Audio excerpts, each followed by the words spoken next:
महत्त्वाच्या बातम्यांचा वेगवान आढावा घेऊयात। सुरुवात करूयात पावसाच्या बातम्यांनी।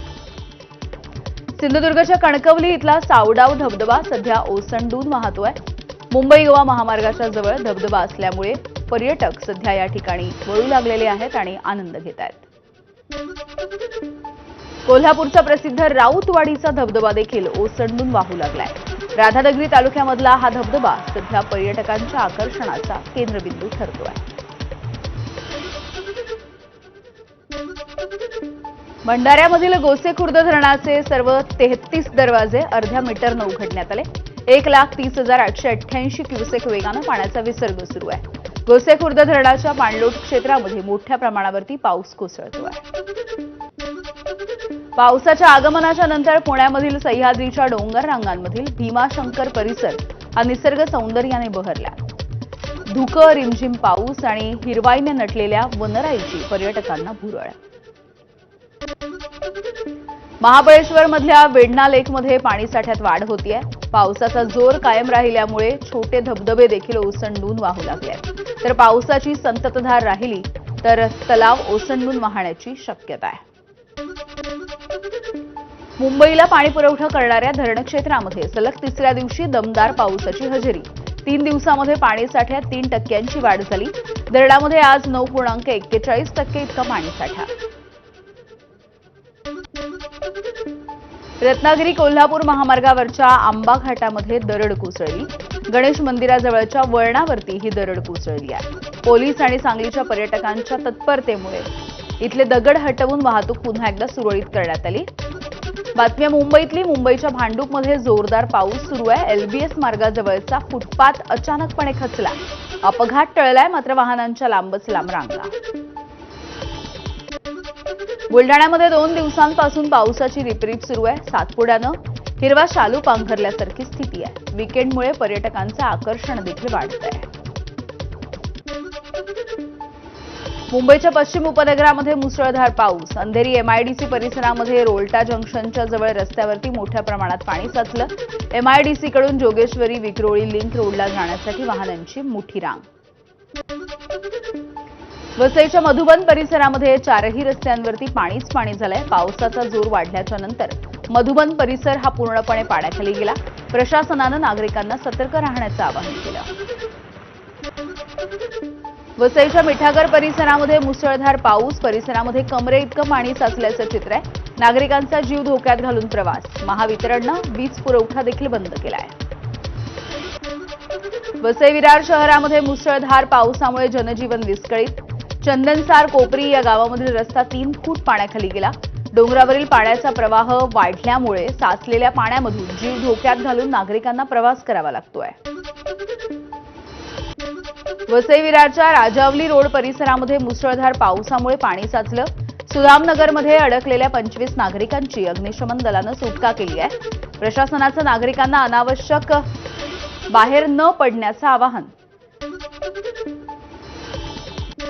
नालासोपारा पूर्व इथल्या स्टेशन परिसरामध्ये देखील कमरे इतकं पाणी साचलंय।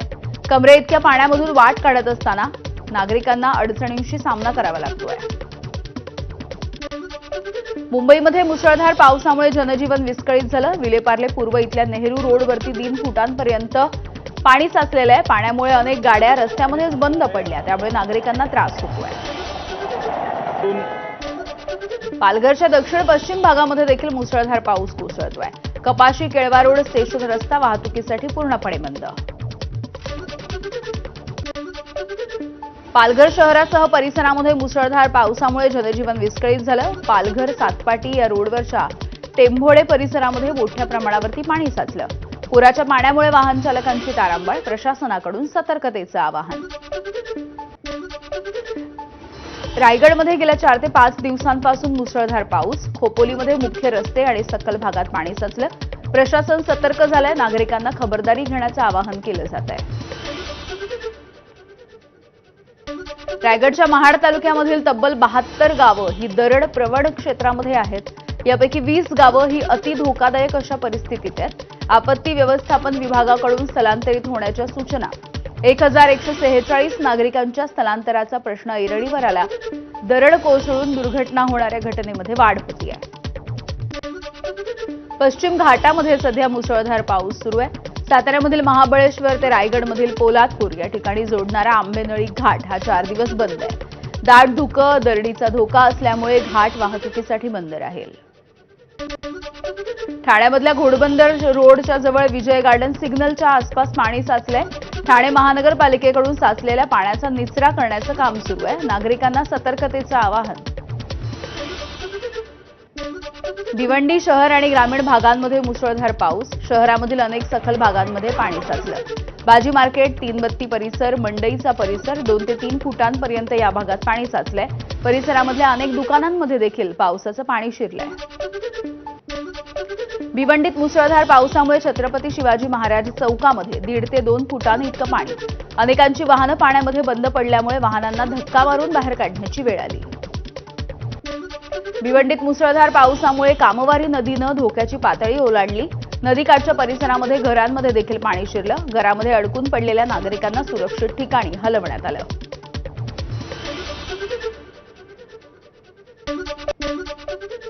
आणि यानंतर आपण थेट जाऊयात मुंबईमधून गिरीश महाजन बोलतायत। मोठ्या प्रमाणामध्ये या ठिकाणी पाऊस होतोय आणि त्यातच 2:50 2:40 ला 2:30 वाजेपासून हाय टाईड होतं। त्यामुळे पाणीही बाहेर समुद्रामध्ये जात नव्हतं, समुद्रात पाणी घेता येत नव्हतं आणि त्यामुळे थोडं पाणी साचलेलं होतं। पण कुठेही कॅज्युअलिटी नाही आहे। ट्रॅफिक जवळपास सगळीकडे सुरू आहे। अंधेरीसारखा त्या मार्गावर सोडलं 2-3 ठिकाणी SV रोड, तर ट्रॅफिक सगळीकडे सुरूच होती। थोड्या वेळासाठी ती बंद झालेली होती। काही ठिकाणी एखाद्या दुसऱ्या ठिकाणी अजूनही बंद असेल, ती नेहमीच असते। पण BMCने पूर्ण काळजी या ठिकाणी घेतलेली आहे। शासनातर्फे आम्ही सगळी काळजी या ठिकाणी घेत आहोत। मॅनहोलमध्ये परवा जी दुर्दैवी घटना घडली त्यामुळे आम्ही सर्व अलर्ट मोडवर आहोत। प्रत्येक ठिकाणी आमचे कर्मचारी त्या ठिकाणी उभे आहेत। कुठेही दुर्घटना घडणार नाही याची काळजी आम्ही त्या ठिकाणी घेतो। मी सगळ्यांना या ठिकाणी या निमित्तानं विनंती करणार आहे की आपण विशेष करून जे सगळे आता मी बघितलं येताना सगळे आमचे तरुण तरुणी सगळे किंवा काही पर्यटक उत्साही सगळे हे पावसामध्ये भिजत आहेत। हाय टाईड असताना आपण उगाच त्या कठड्यावर त्या ठिकाणी समुद्रकिनारी उभे आहोत। पाण्याची लाट मोठी येते अंगावर। मला वाटतं यातून दुर्घटना होण्याची शक्यता असते। एखाद्या वेळेला आपण ओढले गेलो समुद्रामध्ये, पाण्यावर पडलो खाली, तर मोठी दुर्घटना घडेल। आणि म्हणून मी सर्वांना विनंती करणार आहे, बीच असतील, बीचेस आहेत आमचे, मग जुहूचं असेल, गिरगाव चौपाटी, कुठेही या ठिकाणी जाऊ नये, कारण हायटाईड समुद्राला आहे। पाऊस खूप चाललेला आहे। विशेष करून पर्यटकांना मी सांगेल, राज्यभर ज्या ठिकाणी अनेक ठिकाणी वॉटरफॉल आहेत ते ओसमून वाहत आहेत, दृश्य अतिशय चांगलं आहे, पण आपण घराबाहेर जाणं टाळावं। पाऊस रेड अलर्ट असल्यामुळे खूप मुसळधार सुरू आहे। केव्हा कुठे जास्त पाऊस होईल, कुठे ढगफुटी होईल हे सांगता येत नाही। लाईटनिंग आहे, विजा कडकडतायत आणि त्यामुळे मला वाटतं आपण सर्वांनी आपापली काळजी घेणे आवश्यक आहे। शासन म्हणून तर आम्ही काळजी घेत आहोत, पण आपलीही सगळ्यांची जबाबदारी आहे की आता अशा वेळी आपण घराच्या बाहेर जाणं टाळावं। आता शनिवारी सुट्ट्या आहेत, रविवार सुट्ट्या आहेत, आज शाळेला मी सुट्ट्या दिलेल्या आहेत, उद्यासुद्धा जर सुट्ट्या आहेतच। सोमवारी परिस्थिती बघून त्या ठिकाणचे जिल्हाधिकारी आहेत, अधिकारी आहेत, ते त्या ठिकाणी निर्णय घेतील। पण माझी आपल्या सर्वांना पुन्हा विनंती आहे की आपण पर्यटन करू नका, घराबाहेर जाऊ नका। सुट्ट्या 2 दिवस चला लोणावळा खंडाला जाऊ, इकडे कसाऱ्याच्या घाटात जाऊ, इकडे समुद्रकिनाऱ्यावर जाऊ, मला वाटतं सर्वांनी ते टाळलं पाहिजे, अशी आमची तुम्हाला सर्वांना विनंती आहे। भाऊ, वसई नालासोपारा या परिसरात मोठ्या प्रमाणात पूरस्थिती निर्माण झालेली पाहिजे। अनेक इमारतीमध्ये पाणी घुसले आहे आवारामध्ये, त्याबद्दल काय सांगाल? तिकडे कशी यंत्रणा सज्ज आहे? नालासोपारा असेल, वसई असेल, विरार भागामध्ये, भिवंडी भागामध्ये खूप अतिवृष्टी त्या ठिकाणी होते। म्हणजे रेकॉर्ड 100च्या वर गेलं तरी परिस्थिती हाताबाहेरून जाते। पण आज तर जवळपास 230, 235, 240 मिलीमीटर पाऊस हा या 12 तासामध्ये झालेला आहे आणि अजून रेड अलर्ट आहे। मोठ्या पावसाची शक्यता आहे पुढचे 12 तासामध्ये आणि म्हणून आपल्याला खूप काळजी घ्यावी लागणार आहे। त्यात हाय टाईड आल्यामुळे समुद्रामध्ये पाणी जात नाही आहे आणि म्हणून मग शहरांमध्ये पाणी साचलेलं आहे। मला वाटतं सर्व शासकीय यंत्रणा या कामाला लागलेल्या आहेत। 24 तास आम्ही सर्व सेवेमध्ये या ठिकाणी आहोत। मग त्या ठिकाणच्या कॉर्पोरेशन असतील, पोलीस प्रशासन असेल, सगळेच फायर ब्रिगेड असेल, सगळेजण आम्ही त्या ठिकाणी काळजी घेत आहोत। पण पुन्हा मी सगळ्यांना विनंती करेल की आपणही आपली काळजी घेतली पाहिजे। अशा वेळी मुलांना बाहेर पाठवू नका। विशेष करून अनेक ठिकाणी मुलं सगळे पाण्यामध्ये खेळत आहेत, समुद्र किनाऱ्यावर आहेत। तर आपत्ती व्यवस्थापन कक्षामधून सध्या गिरीश महाजन बोलत होते आणि यानंतर पुन्हा एकदा बातम्यांचा वेगवान आढावा। भिवंडीमधील चाविंद्रा परिसरामध्ये रस्त्यांना नदीचं स्वरूप आलंय. अनेक वाहनं ही पाण्यामध्ये बंद पडली आहेत. पाण्यामधून मार्ग काढत नागरिकांची घराकडे वाटचाल. बदलापूर परिसरामध्ये जोरदार पाऊस होतोय. कल्याण कर्जत महामार्गावरच्या कात्रप भागामधला रस्ता पाण्याखाली गेला. घोरपडे चौकामधली वाहतूक देखील विस्कळीत झाली. डोंबिवलीमध्ये सकाळपासून मुसळधार पावसाची हजेरी. एमआयडीसी परिसरामध्ये मोठ्या प्रमाणावरती पावसाचं पाणी साचलं. वाहन चालकांना मोठा मनस्ताप. मुसळधार पावसामुळे डोंबिवली रेल्वे स्टेशन परिसर जलमय झालाय. स्टेशन परिसरामधल्या दुकानांमध्ये पाणी शिरलंय. पाण्यामधून वाट काढत असताना नागरिकांची कसरत. कारल्याजवळच्या एकविरा देवी मंदिराच्या पायऱ्यांवरून पाण्याचा लोट वाहतोय. डोंगरावरून वेगानं वाहणाऱ्या या पाण्यामुळे पायऱ्यांवरून जाताना भाविकांची अडचण. रत्नागिरीमधल्या चिपळूण, गुहागर आणि खेडसह दापोली आणि मंडणगड या ठिकाणी मुसळधार पाऊस. खेडमध्ये जगबुडी नदीनं इशारा पातळी ओलांडली. घाट परिसरामध्ये पडणाऱ्या पावसामुळे नद्यांच्या पाण्याच्या पातळीवरती मोठा परिणाम झालाय. स्थानिकांना सतर्कतेच्या सूचना. सांगलीच्या वारणा नदीवरील मांगले सावर्डे बंधारा पाण्याखाली गेला. रस्त्यावरची वाहतूक पूर्णपणे बंद झाली. शिराळा तालुका आणि वारणा नदी पाणलोट क्षेत्रामध्ये 2 दिवसांपासून मुसळधार पाऊस. वाशिमच्या कारंजा शहरासह परिसरामध्ये मुसळधार पाऊस. शहरामधले रस्ते जलमय. जनजीवन देखील विस्कळीत. धुळ्यामधल्या दोंडाईचा आणि साक्री परिसरामध्ये पावसाची जोरदार हजेरी. हतनूर धरणामधून पाणी सोडल्यामुळे तापी नदी पात्रामध्ये वाढ झाली. तर बाळसाणे परिसरामध्ये अमरावती नदीला देखील पूर आलाय. अकोल्याच्या तेल्हारामध्ये नव्याने बांधलेला 1,60,00,000 रस्ता पहिल्याच पावसात वाहून गेला. भोकर काळेगाव रस्त्याच्या कामाच्या विरोधात अनेक तक्रारी होत्या. अपूर्ण काम असतानाही कंत्राटदाराला पूर्ण देयक देण्यात आलं. निकृष्ट कामामुळे नागरिकांचे हाल होत आहेत. मात्र कंत्राटदारावरती कारवाई नाही. मुसळधारच्या पावसानं गोंदिया जिल्ह्यामधील पुजारी टोला धरणाच्या पाण्याच्या पातळीमध्ये वाढ होतीये. धरणाच्या पाण्याची पातळी नियंत्रित ठेवण्यासाठी पाण्याचा विसर्ग सुरू आहे. 4 दरवाजांमधून 3036 क्युसेकनं पाण्याचा विसर्ग. नदीकाठावरच्या नागरिकांना सतर्कतेचा इशारा. रत्नागिरीमधल्या खेड तालुक्यामध्ये मुसळधार पावसामुळे भूस्खलनाच्या घटना.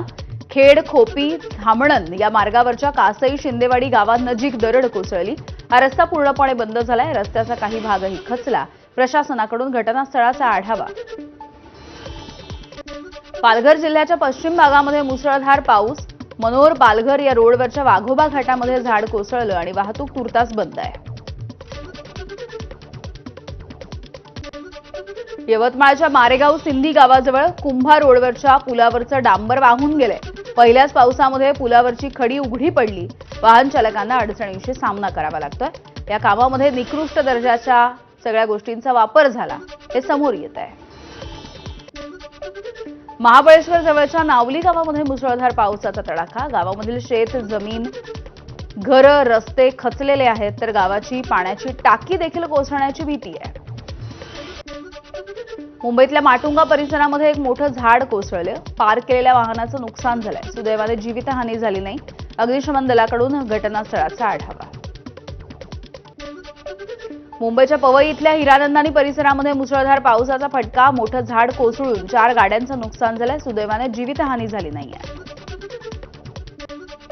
मुंबईत सकाळपासून मुसळधार पाऊस होतोय. चेंबूरमध्ये आणखी एक झाड कोसळलं. वसंत सिनेमाच्या जवळ हे झाड कोसळले आहे. सुदैवानं जीवितहानी नाही. कोणाला दुखापत नाही. कल्याण पूर्व इथल्या लोकग्राम परिसरामध्ये देखील झाड कोसळलंय. झाड कोसळल्यामुळे 2 गाड्यांचं नुकसान झालंय. सुदैवाने कोणाला इजा झाली नाहीये. गोंदियाच्या गोरेगाव तालुक्यामधल्या म्हसगाव मार्गावरती आंब्याचं मोठं झाड उन्मळून पडलं. विद्युत खांबावरती झाड कोसळल्यामुळे विजेचा पुरवठा खंडित झालाय. म्हसगाव कमरगाव हा मार्ग वाहतुकीसाठी बंद. हिंगोलीच्या कळमनुरी तालुक्यामधील चिखली गावामध्ये जिल्हा परिषद शाळेची दुरावस्था दिसतेय. भिंतीला पडलेल्या भेगा तर टीनपत्रांमधून देखील पाणी गळतंय. नवीन वर्गखोल्या बांधून द्याव्यात अशी विद्यार्थ्यांची मागणी आहे. ठाण्याच्या मुंब्रा भागातल्या संजय नगरमध्ये एक भिंत कोसळली आहे. या घटनेमध्ये 3 घरांचं नुकसान झालंय. सुदैवाने कोणाला दुखापत झालेली नाहीये. महानगरपालिकेची टीम घटनास्थळी पोहोचली. पहिल्याच पावसानं गोंदिया नगर परिषदेच्या इमारतीच्या स्लॅबचा प्लास्टर कोसळला. इमारतीला ठिकठिकाणी गळती लागली आहे. काही विभागाचं स्थलांतरण. जीव मुठीत धरून कर्मचारी काम करतायत.